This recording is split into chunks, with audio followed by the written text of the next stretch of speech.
So my dad passed away in 2015. We weren't talking, and it took a month for his family to track me down. Before I ever knew he was gone, I started hearing from him in heaven. It consumed me.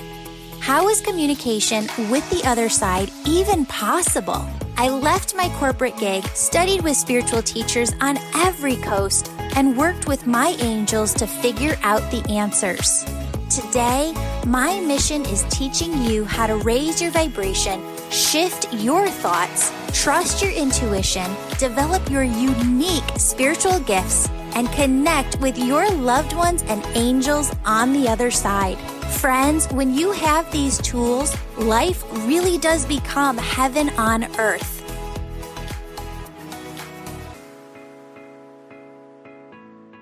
Hello, beautiful souls. Welcome to the Angels and Awakening podcast. I'm your host, Julie Jancis, and today we are here with Judi Ketteler. She is a journalist, and actually, Spirit brought us together. I was scrolling through my Apple News feed, saw a beautiful story that she had written, and tracked her down on Instagram because I know that you're just going to love this story. Judi, welcome to the show. Thanks for having me. I'm excited to be here. Tell everybody a little bit more about what you do. Sure. So I am a freelance writer, which is what I've done for more than 20 years, almost 20 years full time. And I have written for a lot of magazines, lots of outlets, lots of websites. I also do a fair amount of helping companies. Like I do content strategy for hospitals, a lot of children's hospitals. That's kind of what I've been doing lately. I write speeches. I've done scripting for live corporate events, just kind of any kind of writing you can do. I've probably done it. And I also have a book about honesty that published last year. And the paperback is actually just getting ready to come out. And it's called Would I Lie to You? The Amazing Power of Being Honest in a World That Lies. And it's all about, kind of the pursuit of a more honest life and what the benefits of that are. Well, let's talk about that for a second, because that's really fascinating, especially right here and right now where we are. Talk to us a little bit more about that concept and what the benefits are of honesty. I grew up going to Catholic church, and then when my parents divorced, to a big mega Christian church. And what I have found, though, with working with energy is that anytime you go to exaggerate, or like sometimes it just comes out wrong, right? And you're like, nope, that's not it. Or if it's even a forethought beforehand, there's a very significant energy difference. And what I have found is that it stays with you until you correct it. And if you don't correct it, that energy, that negative kind of cloud-like heavy weighted energy is with you. Yeah, it's a misalignment, definitely. And so that's really why I wrote the book, because I've always had this relationship with honesty where I was frustrated with others' dishonesty and hypocrisy. So I grew up Catholic too, which is no shortage of hypocrisy. And so I would be so frustrated with that. But at the same time, I knew that I wasn't as honest as I should be. Like I would make up little lies, like saying I had a boyfriend when I didn't, or exaggerating or whatever, just to kind of smooth out situations or deal with anxiety. And so I would feel such intense guilt about that. And so it was this tug of war between those things that kind of just in every stage of my life manifested in some different way. Like in college, I became a feminist and I had an eating disorder. It was like these kind of two different things. And then, I had kids. And so this tug of war just kind of kept reinventing itself with every stage of life. And so I decided, you know what, I'm going to try to really explore this topic of honesty, understand it better. And that's really what the book is about. It was also kind of born out of the frustration of feeling like the world is really dishonest. And this was even kind of before the explosion of disinformation, which is obviously with us now. This was even before I had a lot of awareness about that. So I just decided I was going to explore my own relationship with honesty. And instead of calling out everyone else's dishonesty, I was going to start with me. And that's really what the book is about. My own, like how do you tackle your own relationship with honesty? Yes, the world is very dishonest and we need to call it out. Absolutely. But before you do that, get right within yourself, because you won't ever really be able to kind of, if you don't get a hold on your own relationship with honesty, it's very hard to make change, even to fight for like these social justice causes, which I care so much about. If you don't like check your own privileges first, forget it. You're not really going to be able to make any change. For sure. For sure. I've struggled with that a lot too in starting the podcast and really looking at different spiritual teachers that I have followed throughout the years. And what I found is even in following other people, there are some people who I'll be like, 99.9% of everything that comes out of their mouth is like, I align with 100%, right? But nobody to the point of 100%, right? So that I find that a lot with that same thing that you're saying about honesty. When I look at my own expectations, when I was younger, I used to expect other people to be perfect, right? And then I held myself to the same standard. And if I wasn't perfect, then I thought that something was wrong with me, not really fully understanding that perfection wasn't the right indicator, the right model, or the right, just a thing to judge and base things on. And really coming to the conclusion over the last couple of years that nobody's perfect, but you're totally right. We have to look at that within ourselves first and see what we can do within ourselves. Yeah, because it's really empowering. I think that's one of the key reasons I wanted to write the book, is that I was tired of feeling like a victim of a dishonest world, And so in doing all of this work, I feel much less misaligned, that energy that you talked about, but also less like a victim, less like, oh, everything is terrible, the world is terrible, everyone's dishonest, less like that. I mean, I recognize the grave consequences of dishonesty, but instead of like just stopping with that, then I say, well, let me look at my own choices. What can I do differently in this situation? What can I do?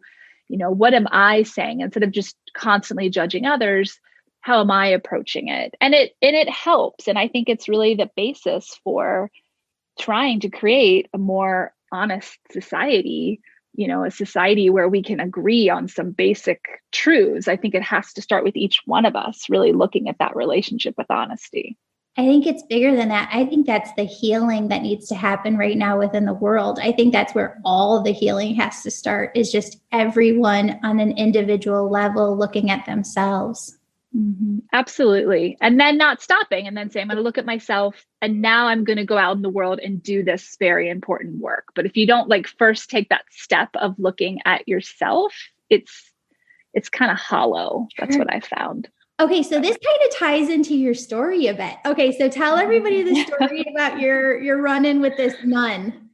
So every October, I live in Cincinnati, I live in a suburb of Cincinnati. It's a very, very Catholic town. And every October, the Catholic church near me puts up these white crosses that represent all the abortions in the US. There's a sign that kind of describes what they are, but I don't even want to stop and look at them. So I can't tell you exactly, but I think that's what it is. They're representing all the abortions in the US. And it bothers me every year, but I'm like, you know what? It's fine. It's their private property. They're allowed to put up crosses. I don't like it, but I don't go to the church. I don't whatever. They can do what they want to do. But it still makes me very angry every year. And I run by it. So it's on it's the main drag of our town. So it's the main route that I run all of the time. And I'm very much a creature of habit, that I run the same way all the time. So last year, 2020, when the crosses went up, I was even more irate than normal, because we're in the middle of this pandemic where at the time, 220,000, I want to say, people had died. We were just coming off a summer of racial unrest where, numerous Black people had been lynched basically by police, still kind of dealing with the fallout from the separation of children and their parents at the border. I mean, all of these just human rights atrocities.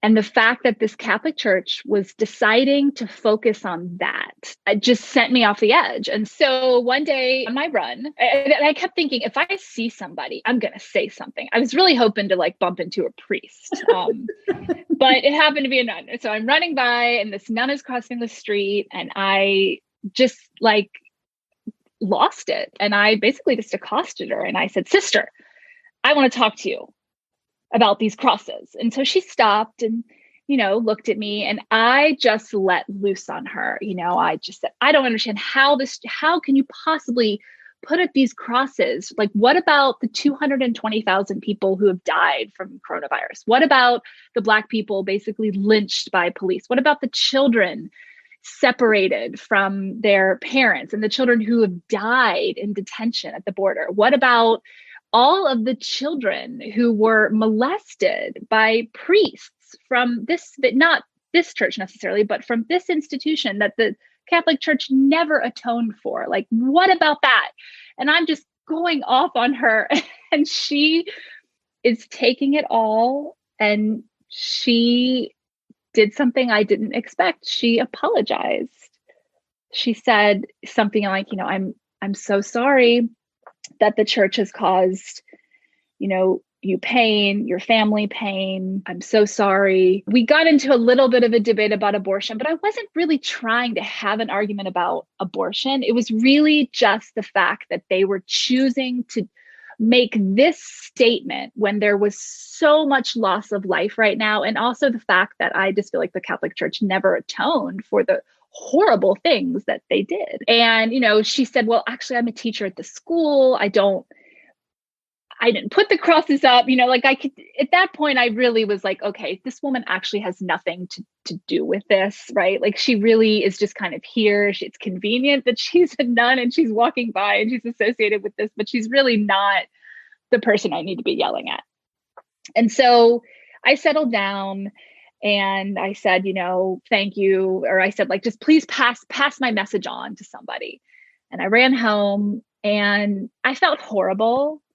I mean, I felt my rage, I felt completely justified in that, but I felt bad that I had just like let loose on someone who really, she wasn't the one who made the decision to put up those crosses, right? But I kind of had these conflicting feelings. I didn't feel bad that I was angry, or that I knew people were probably looking at me like, "Who's that woman screaming? Like, what's the matter with her?" So I didn't feel so bad about that. I just felt bad that I had kind of directed it at the wrong person. I really hadn't shown discernment, right? So I kind of thought about it all week and I avoided the church. I took other routes. Finally, when it was time I always do a really long run on Sunday.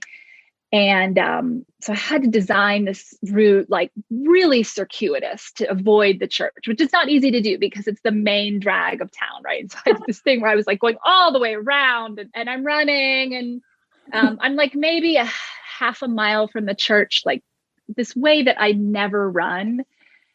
And I see the nun walking toward me all of a sudden. I've never seen this nun before in my life. Like before that day, before that Tuesday, I had never seen this nun before, ever. And I'm running this route that I'd never run. And I see her walking toward me. And I'm like, oh my God, I can't, like, what am I going to do? Because I was like terrified of bumping into her all week. Right. And I see her walking toward me. And so I panic. And then I'm like, no, obviously I'm going to stop and I'm going to apologize. And so that's what I did. I said, sister. And she stopped. Like now she was like, oh what's going to happen?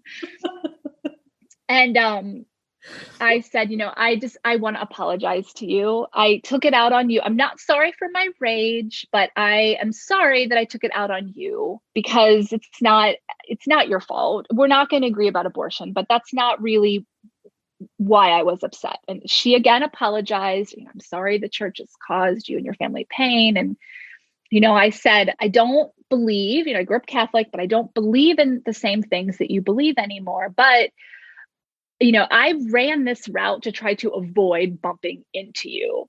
And she's like, well, I wasn't even going to walk today because I was afraid of bumping into you. So I went this other way that I don't usually go.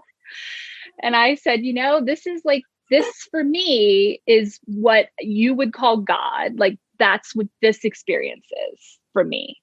This is like a religious experience. And she said, amen. And so as I, ran away back home, I was certain that it was my dad, who my dad died in 2013. And I feel like he's always doing little things like this for me. Like, if I can't figure something out, like, where does this plug in, or why is this not working? Or I'll say like, Dad, can you help me with this? And I feel like he always does, right? Like, I can't ask him like, Dad, can you make my book a bestseller? Like, it isn't like those kinds of things I can ask him. It's like these little things that I feel like he just does for me. And I was certain that he somehow arranged this meeting. I just was certain of it. So it was a great experience because it got me, number one, in touch with my rage, which I think it's okay to have rage about these things because there are things going on that we need to be angry about and we need to speak up. And we don't always have to be nice when the situation is not a nice one. At the same time, we need discernment about how we're going to do that. And I think that's kind of what the whole situation taught me. Like, yes, rage. You need your rage. You need your anger. We have to speak up. But just screaming willy-nilly at anyone who seems to be involved in something like that doesn't really get anybody anywhere. So that is the story of me and the nun. And I haven't seen that nun since, by the way. Like, which just goes to show that that's God, that spirit, totally your dad interacting, right. Putting this all together.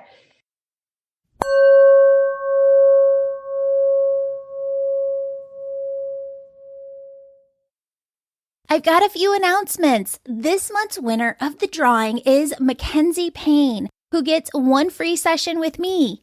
Email me a screenshot of your 5-star positive review on Apple Podcasts, Google Business, or my Facebook page for your chance to win next month.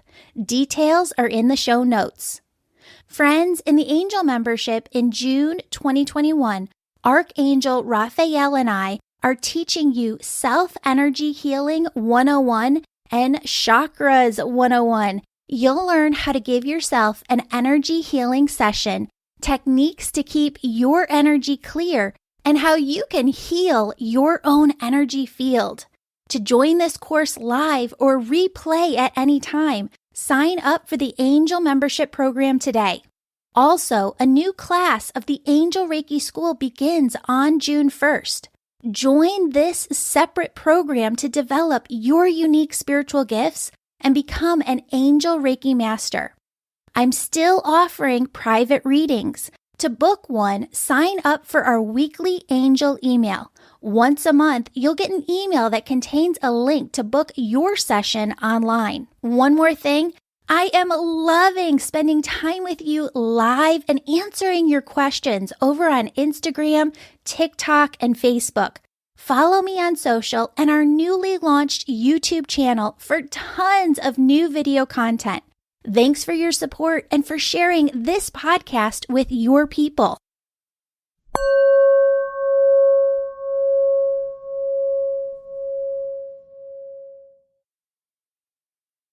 You've looked at this as a journalist, as a writer, and I'm wondering, the way that I see energy is that there are certain words that hold energy, there are actions that hold energy, and you have all different types of energy. You have stagnant energy that's not going anywhere. You have energy that's going backwards. You have energy that's moving forwards and propelling forwards.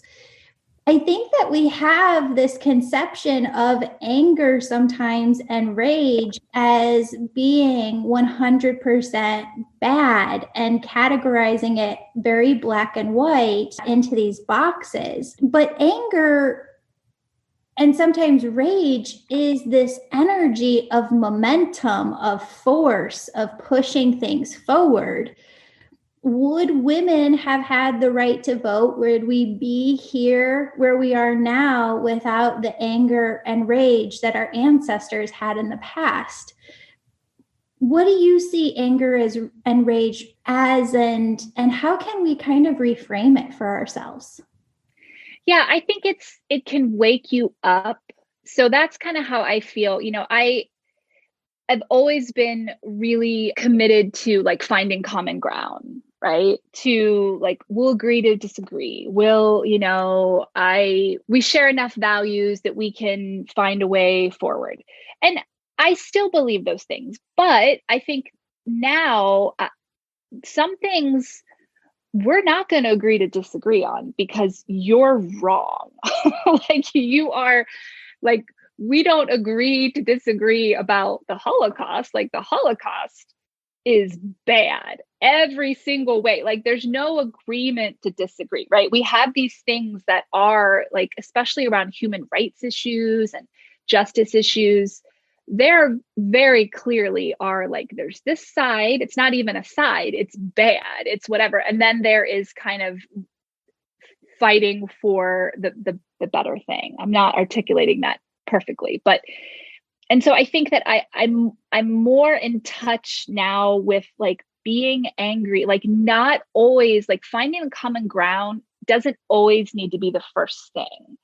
It would be great if we could get there, but there's another step in there that you can't just smooth over everything and say, well, kind of these conversations that we're having now about how do we unify as a country, which we do, but you can't just say, well, we're unified because we're not. And there are some real reasons why and discussions that need to happen and atonement and if you don't do that, and anger is part of that, like making sure people have a voice in things and hearing them, listening to them, hearing them. If we don't do that, we're not going to get anywhere. And so I think that I'm much more comfortable now with expressing anger and rage and speaking up about things versus trying to be the peacemaker. I'm the youngest of 7 kids, so I think peacemaker was kind of my natural role. And it's not a bad role. Like we need peacemakers, but we also need to speak up, speak out, be angry about injustice and not try to smooth it over. So it's just, for me, it's just this wake up. It's this process of kind of waking up and speaking out. That's part of honesty too. It's not just about avoiding dishonesty. It's about speaking the truth and speaking up, which is something I'm more in touch with now, even than when I wrote the book, because the book is much more about like, let me pay attention to my own honesty. But the step after that is, let me speak up and speak out clearly about these things. And sometimes that means with anger. Well, both of those things, speaking your truth and with honesty is sometimes very hard to do because it's very uncomfortable at times. And, that anger and that rage can be very, very uncomfortable at times. As we're speaking here and I'm kind of thinking through with you, what's coming to me, it's almost like we need a new vocabulary word for anger and rage, because I did see my teacher that I follow on Instagram, Weeze Duran. She put up something saying, watch your rage, because the rage can be part of patriarchy, can be part of like the bigger system and how that works. And, you and I are 2 white women talking about this. And I have been learning so much from Black women this year. And I think we must continue to do that and pay them for their work. So I'm wondering though, if there's a new word, right? Where it's not rage, it's not anger. It's like activist motion forward, taking action on change within the world and feeling very passionately about that. What is the word for that?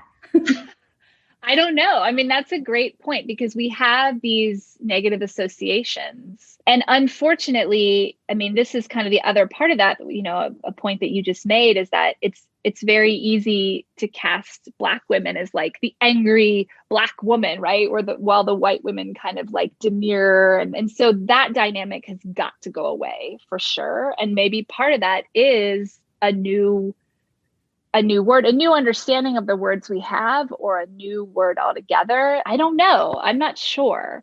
Because these are issues I haven't, it's kind of like when I first started thinking about honesty, you're confronted with all of the vocabulary around it. And you realize that it's so much and so like it's woefully incomplete, but yet there's so many words around it that you have to tease out. And I think it's the same thing with kind of this anger and the rage. It's like looking at the definitions, what we mean by all of these different words that we use, what's the nuance of it, what's good about that, what's bad about that. It's a newer thing for me to really try to tease this out. So I don't have the answer, but I like thinking about it. I mean, I like thinking about the question.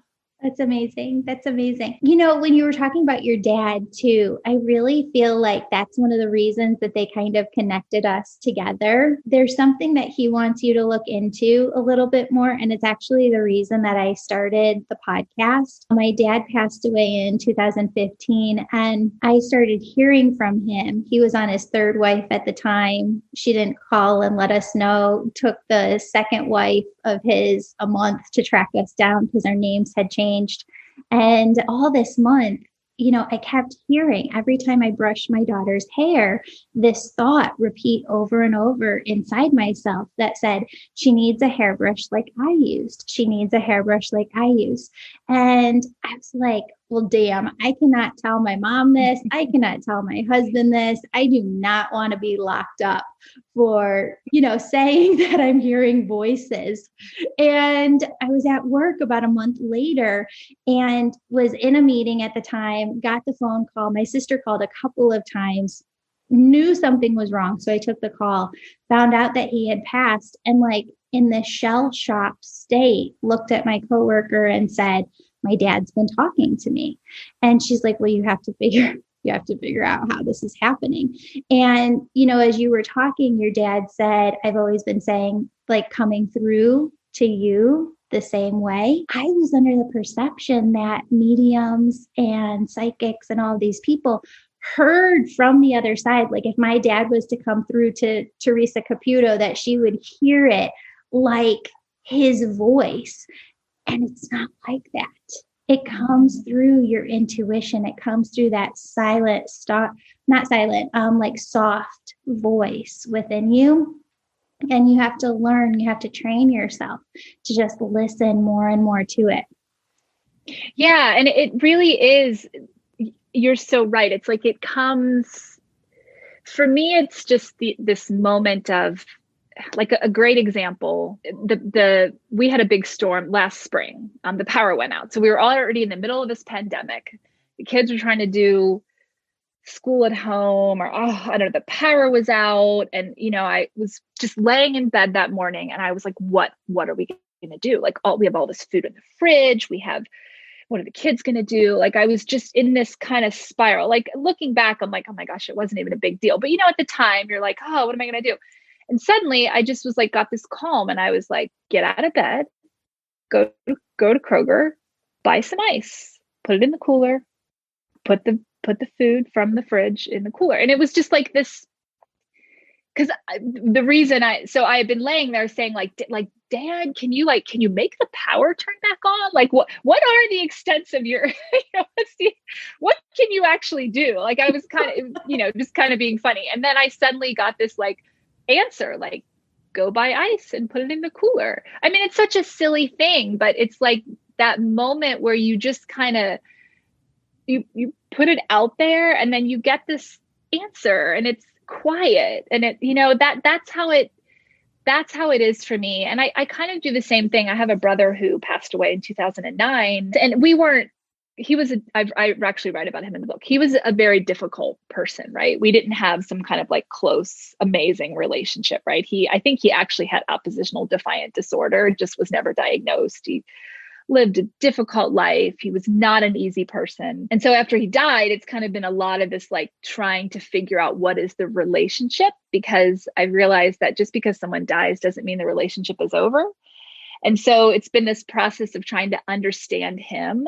And sometimes I will feel like I hear his voice too in things, but it's quiet. And it's when you kind of just take that moment and you like open yourself to it. And then it's like it drops in or something. And it's usually not of great consequence. Again, it's not like, can you solve coronavirus, Dad? Can you do something like that? It's like these little things that help you on your day or help you learn something or see something, or I don't know. It's small, but not inconsequential. For sure. I was just having this conversation with my students that I teach how to do this work through my Angel Reiki school. And one of them was saying, Julie, I was so disappointed in the session that I had with somebody the other day, because the mother just kept coming through saying to her daughter, I'm so sorry. I love you so much. And she said, I didn't bring through the message because I thought that it was just so little and insignificant. And I felt like I was making it up. And I said, yeah, but if that daughter, that client of yours had hard feelings or resentment in her heart that needed to be healed, and that was the one thing that she needed to hear from her mom, we can't say, what's big and what's small. They know more from the other side. This is interesting because we have never talked about this before on the podcast, but do you have a way that you differentiate between when it's your brother and when it's your dad, like kind of getting in touch with you? Yeah, because it's usually like I'm thinking about one. And it's usually like, especially with my brother, I actually wrote a piece for the New York Times about like how I feel like a lot of my relationship with my brother, I've worked out during runs. Right. And so like, I'll be thinking about him, like after he died, kind of, I had like all the stages, right? Like, I don't remember what the stages are, but I feel like I went through all of them. I mean, one of them was just anger. Like, you were a dick. Like you weren't even around. You kind of estranged yourself and then you just die.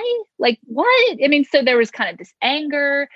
There was like guilt that I didn't try harder to have, to connect with them. So lots of different kind of emotions that I was working through. And so I think for me, it's more like I'm focused on, if it's something to do with my brother, it's because I'm like actively thinking like about him for some reason. And then maybe some little answer, his voice drops in my head, versus like, if it's my dad, it's more of a like, where I'm literally like, Dad, can you like help me with this thing? I mean, it is, sometimes it's like me saying it out loud sometimes, but also the thing with the nun, it wasn't like I specifically was asking for anything. It just kind of happened. And I just felt like that was him, even though, my dad, it's funny, he was a scientist, right? He was a pharmacologist. He worked in a lab. He was a person of science. Like, he was not, I mean, I don't know, maybe he was very spiritual and I don't know it, but he was, from kind of that silent generation. He was stoic. I never saw him cry. Like, he was not woo-woo in any way at all, right? Like, he was very much a person of science, which is really why I think this is like, for me, makes it all the more something, just that I don't know. It's just, it's kind of this interesting juxtaposition that he was such a person of science and would be the last person in the world to like be into these things that I'm into, but yet I feel certain that it's like these things are coming from him. I don't know.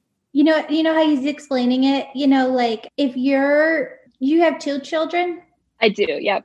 Okay. One of them grows up, goes to China for work, in the future and does some work over in Asia, right?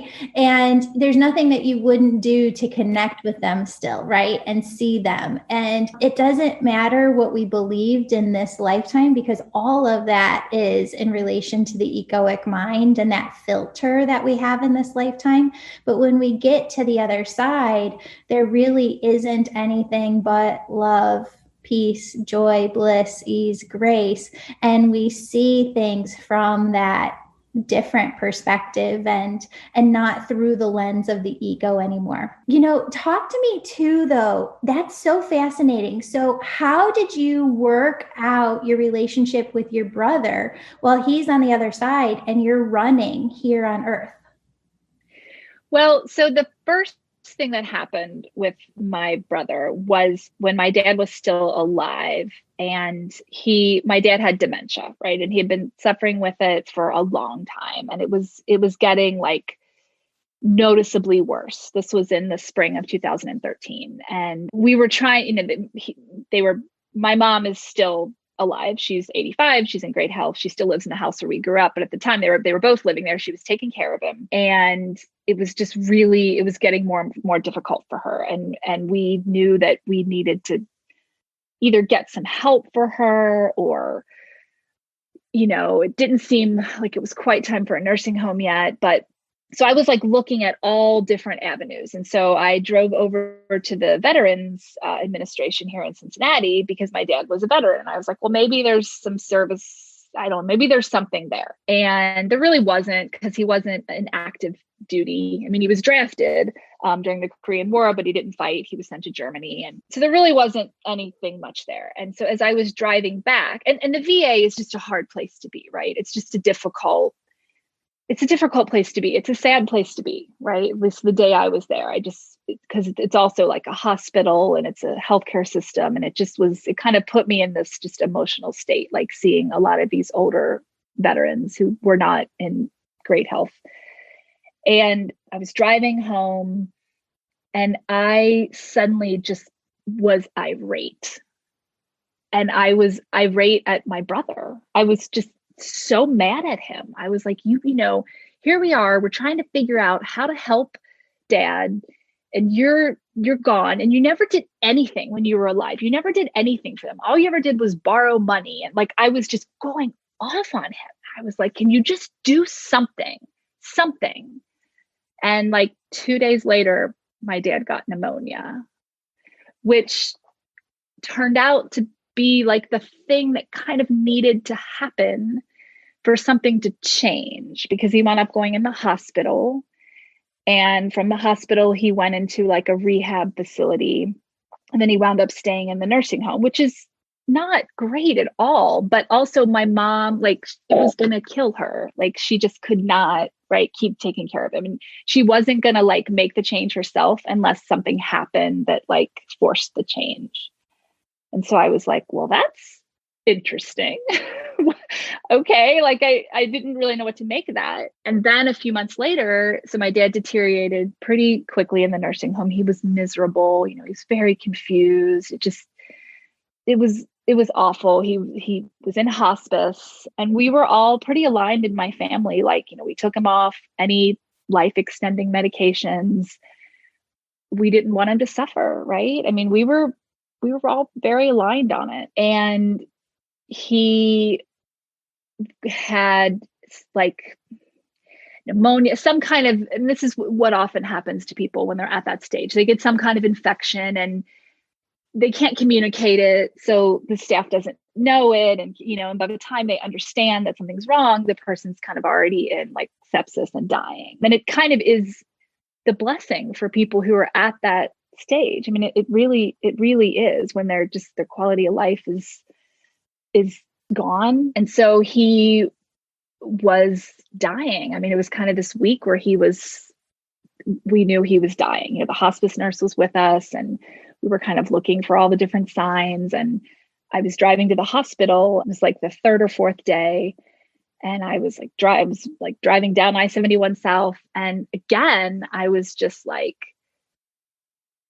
irate, kind of I wasn't irate as much as I was just like, I was crying. I was really upset. I was like, we've tried everything to, we opened the window for his soul to escape. Like we did all the things that when a person is dying, you do, you talk to them, because he wasn't conscious at this point, you tell them how much they meant to you, like all these things that you do. Right. And it just was like, he was holding on and I was just crying. And I was like, Paul, it's my brother. I was like, maybe it's you. Maybe you're the one. Maybe you're the only one who can do it. Like, can you help us?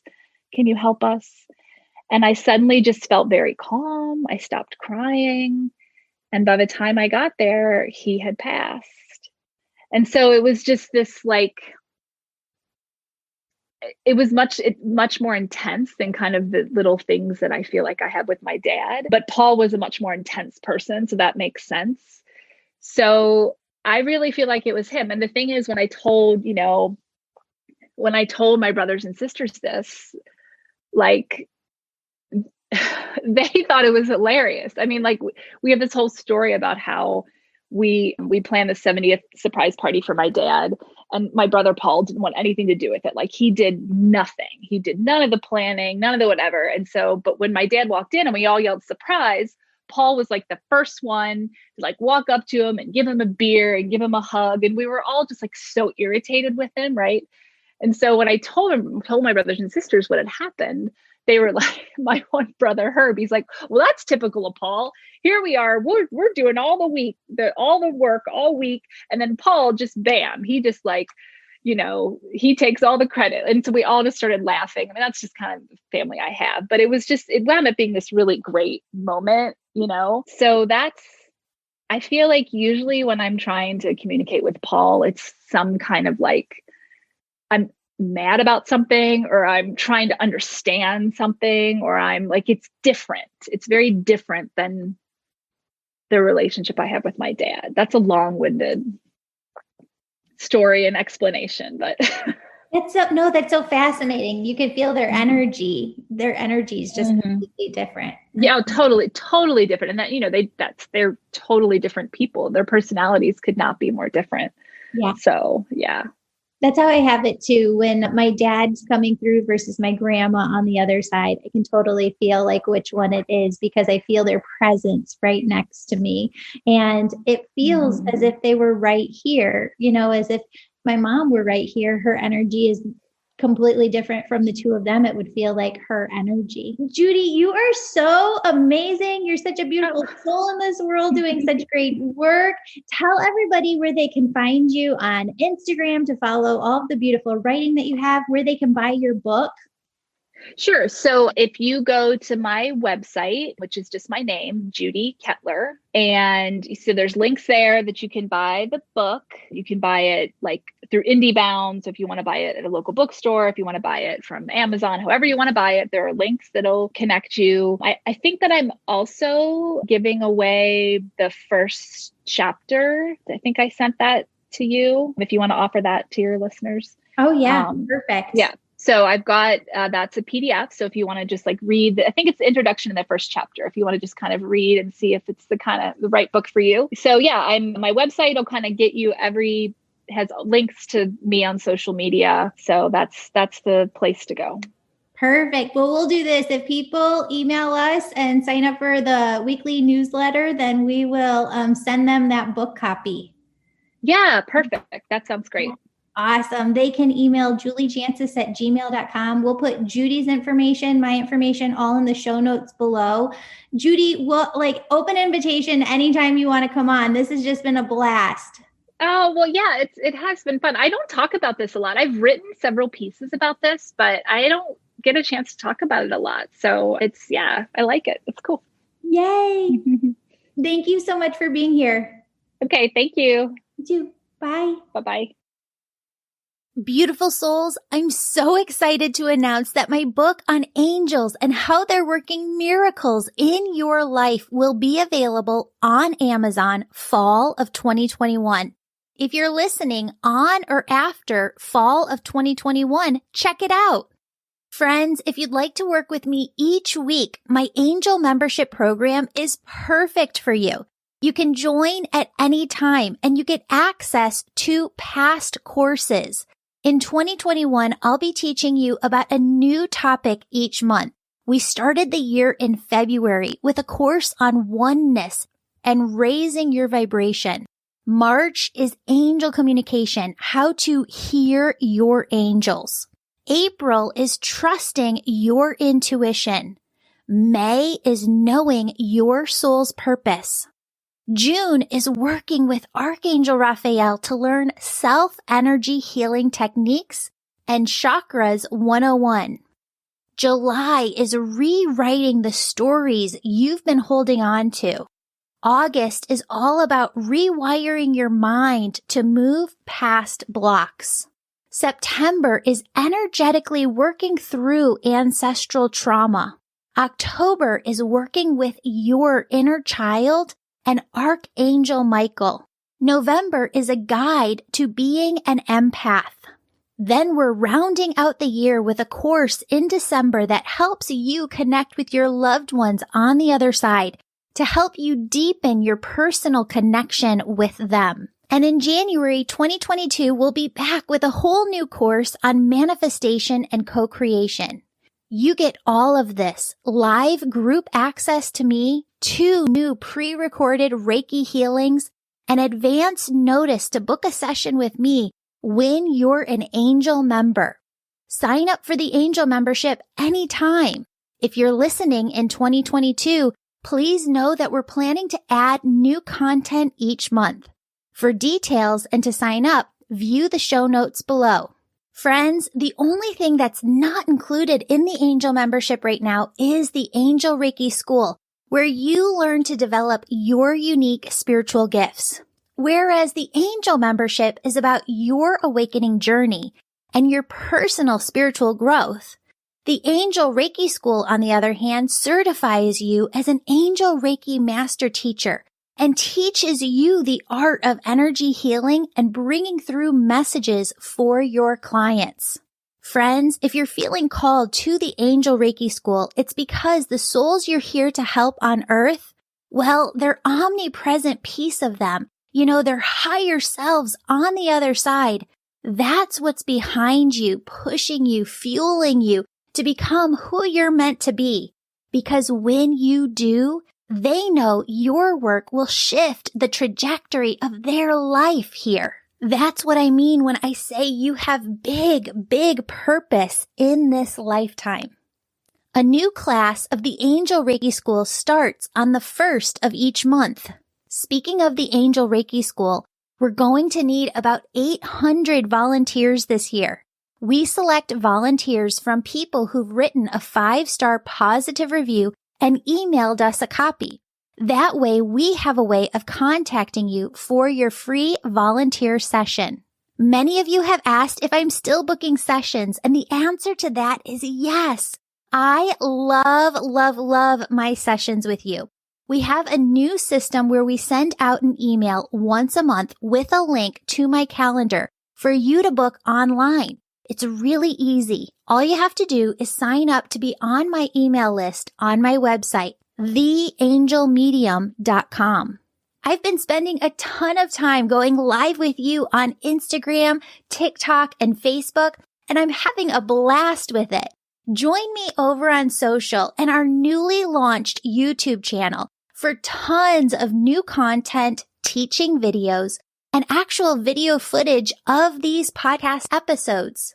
Friends, from the bottom of my heart, thank you so much for being part of this community and listening to this show. I truly feel that this is your show and the Angel show, and I just feel so blessed to be a part of it. You're the most supportive community a podcaster could have. I pray for you every day. If you have a special prayer request, you can submit it through my website homepage, and I'll be praying for you personally.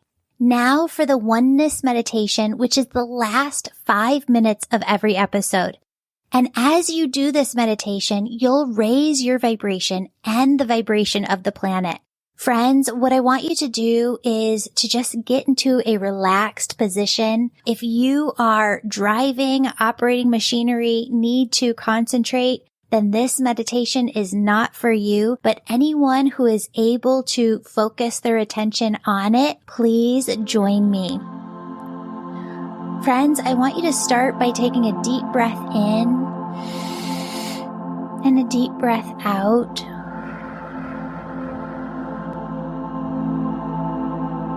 And I want you to imagine that your socks, your shoes are off, and that your bare feet are able to connect with the soil of the earth. And down through the bottom, the soles of your feet, are these large roots that go down far and wide into the earth. Those roots go down far and wide, anchoring you into the earth as if you were a tree yourself. And up through those roots comes this beautiful, yummy, tingly energy. Begins to tingle at the tip of your toes. I want you to allow this yummy, tingly energy to just dance up over your feet, around your ankles. Feel this yummy, tingly energy as it moves up over your calves, your shins, all the way up to your knees.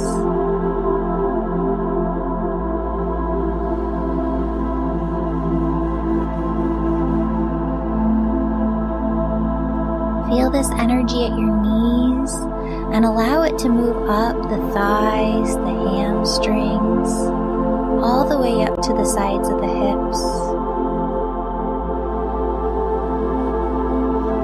I want you to allow this energy to move from the hips up to the base of your spine, the base of your stomach.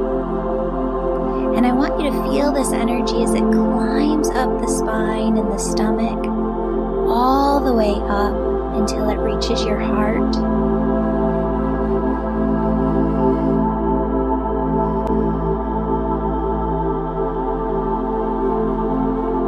As you feel this yummy, tingly, sparkly energy surrounding the outside of your heart, filling the inside of your heart, notice how your entire body comes into a gentle state of ease. Allow this energy to move up into the shoulders, into the neck. Feel it as it fills your entire head, front to back, side to side, top to bottom. And then feel this energy as it moves through the hair follicles on the top of your head, so that you feel this yummy tingliness 2 inches to 10 feet or higher above the top of your head. Friends, you might feel like there's a string above your head lifting you up towards the sky. You might feel an airy floatiness. You might feel an expansive spaciousness. What I want you to do from here is imagine that there is this large opening at the crown of your head. It's the size of a cereal bowl, right? And I want you to imagine that it extends upwards towards heaven and that God sends this loving, peace-filled oneness energy. It's love, it's joy, it's peace, it's bliss, it's ease, it's grace. And God just sends this energy through the crown of your head. It moves through your head, down through your neck, down through your shoulders, and it starts to pool. This God energy starts to pool around your heart, within your heart. And I just want you to feel that for a moment. And I want you to just tap in and notice. I want you to notice that your heart, your physical heart, is one with your body.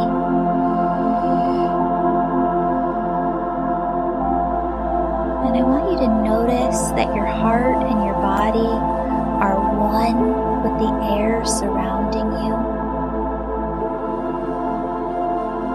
And I want you to notice that your heart, your body, the air surrounding you are one with all life here on earth. All plants, all people, all animals, all life on earth. And now notice how your heart, body, air surrounding you, all life here on earth are connected to everything, everywhere. Friends, did you notice how your body got more expansive, your energy got more expansive, and you could feel out into your auric field, you could feel out into the energy of the world, into the energy of everything everywhere.